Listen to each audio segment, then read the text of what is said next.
हरे कृष्ण, आप सभी का स्वागत है फिलोसॉफिकल सीरीज में। मैं हूं श्री चैतन्य चंद्र दास। तो एक डिसीज़ होता है, जो एक व्याधि होता है, बहुत ही रेयर ऐसा डिसीज़ है जिसमें होता क्या है कि व्यक्ति को कुछ पेन ही नहीं होता, द पेन ऑफ पेनलेसनेस।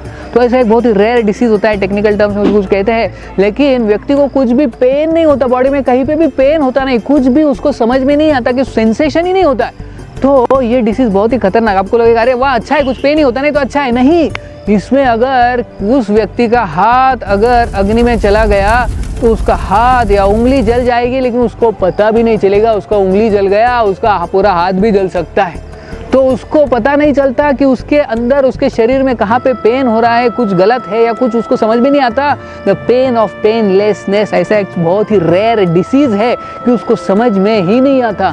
तो एक्चुअली इस भौतिक जगत में भी हम देखते हैं कि हमारे जीवन में कई सारे दुख आते हैं और हम सोचते हैं कि इतने दुख क्यों आ रहे हैं मेरे जीवन में। हर बार मैं कुछ ना कुछ करने जाता हूँ, ऐसा कुछ तो बॉडीली डिसीज या फाइनेंशियल प्रॉब्लम या फैमिली प्रॉब्लम या इमोशनल प्रॉब्लम या mental problem, there are always some problems in my life, why I am always suffering, ऐसा हम सोच सकते हैं। लेकिन ये सोचना चाहिए कि pen is not always bad, sometimes pain is good। जैसे इस डिसीज में पेन होता ही नहीं है, वो एक्चुअली डेंजरस है। पेन थोड़ा सा होना चाहिए। जब बॉडी में कुछ पेन होता है तो हमें समझ में आता है कुछ तो गलत है। पेट में दर्द होने लगा तो समझ में आता है कि पेट में कुछ तो प्रॉब्लम है, there is some problem in the stomach, that's why there is paining. या हमारे पैर में दर्द हो रहा है, यानी समथिंग इज रॉन्ग। अगर उस व्यक्ति ने अग्नि में हाथ डाला, उंगली डाली, उंगली जल गई, उसको पता नहीं चलेगा तो उसका हाथ जल सकता है, पूरा हाथ जल सकता है, उसको पता भी नहीं चलेगा। That's why pain is sometimes necessary, that we know there is something wrong going on there. तो इसी तरह से इस भौतिक जगत ने, भगवान ने कुछ ना कुछ पेन दिया है, आदि भौतिक, आदि दैविक, आदि आत्मिक, जन्म मृत्यु जरा व्याधि। ये पेन जो है ये सबके जीवन में आते हैं। और ये पेन का कारण क्या है?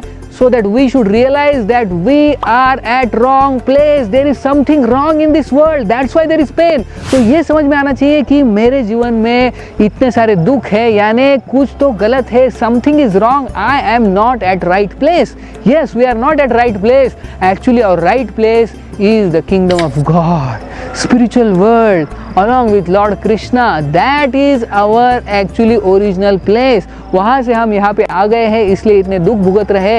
इसलिए ये जो पेन जब भी हमारे जीवन में आता है तो उससे एक ही रिमाइंडर आना चाहिए हमारे जीवन में कि I am at wrong place, then that pain is useful, that pain is purposeful। तो हमेशा याद रखना चाहिए pain is not always bad, whenever there is pain we have to understand we are at wrong place। बहुत बहुत धन्यवाद। हरे कृष्ण।